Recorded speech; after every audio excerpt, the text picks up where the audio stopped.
Doctor साहब, वज़ीर-ए-आज़म शहबाज शरीफ साहब की ज़ेर सदारत वफाकी काबीना का इजलास कल तलब कर लिया गया है। अहम फैसले भी मुतवक्के हैं, जबकि वज़ारतों की कारकर्दगी पर भी गौर किया जाएगा।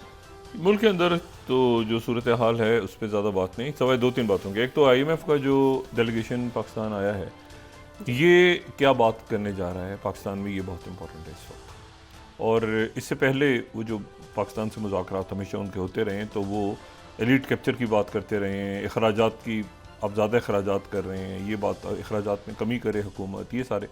और फिर इस दौरान जो कुछ मामलात हुए हैं, तो IMF की जो टीम है उनको कुछ तो नहीं, काफ़ी उनके तहफ़्फ़ुज़ात हैं। अब वो कहाँ तक हमारी वज़ारत ख़ज़ाना और हुकूमत उनको बयान कर पाती है, तो ये देखना है। IMF का डेलीगेशन इंपॉर्टेंट है। दूसरी बात यह है कि इस अरेंजमेंट में दो बड़े अहम इत्तेहादी हैं जिनके बगैर ये अरेंजमेंट चल नहीं सकता। उनमें से एक पाकिस्तान पीपल्स पार्टी है और एक मुस्लिम लीग नवाज़ है। अब पाकिस्तान पीपल्स पार्टी की जो क़यादत है, उनकी मुस्लिम लीग नवाज़ की क़यादत से मुलाकात नहीं हो पा रही। चंद नामालूम वजूहात की बुनियाद पे, पता नहीं मुस्लिम लीग नून उनको वक्त नहीं दे रही, क्या मामला है। क्योंकि इससे पहले जरदारी साहब लाहौर में थे, जब भी सारे वहाँ पे बड़े इवेंट्स हुए, तो जरदारी साहब एज अ प्रेसिडेंट वहाँ मौजूद रहे लाहौर में, लेकिन उनकी मुलाकात नहीं हो सकी, ना उनको कहीं मदऊ किया गया किसी बड़ी सर। उस पर तहफ़्फ़ुज़ात पाकिस्तान पीपल्स पार्टी के अरकान के थे, वो मैंने आपको बताया था, बड़े शदीद तहफ़्फ़ुज़ात थे उनके।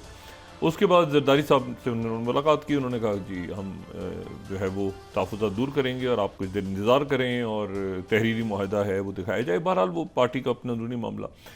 उसके बाद जरदारी साहब यहाँ तशरीफ़ लाए। यहाँ पर जो है इस्लामाबाद के अंदर उन्होंने हमारे मोअज़्ज़ज़ मेहमान बाहर से आए हुए थे, उनका इस्तकबाल किया। फिर वो नवाज़ शरीफ साहब से मुलाकात करने के लिए लाहौर चले गए। लाहौर में उनकी मुलाकात नवाज़ शरीफ साहब से हो नहीं सकी।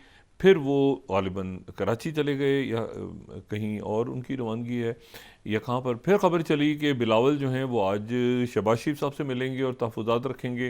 आज बिलावल साहब की शहबाज शरीफ साहब से मुलाकात नहीं हुई। तो बराह करम ये दो इत्तेहादी कम से कम आपस में मिलें और उसके बाद मिल के अफ़ाम तफ़हीम से मामला जो है वो अपोजिशन के साथ बैठ के पॉलिटिकल नॉन पॉलिटिकल तमाम स्टेक होल्डर्स आवाम समेत वो बैठ के ये जो एक पॉलिटिकल टर्मोइल है, इससे आगे मुल्क को निकालें।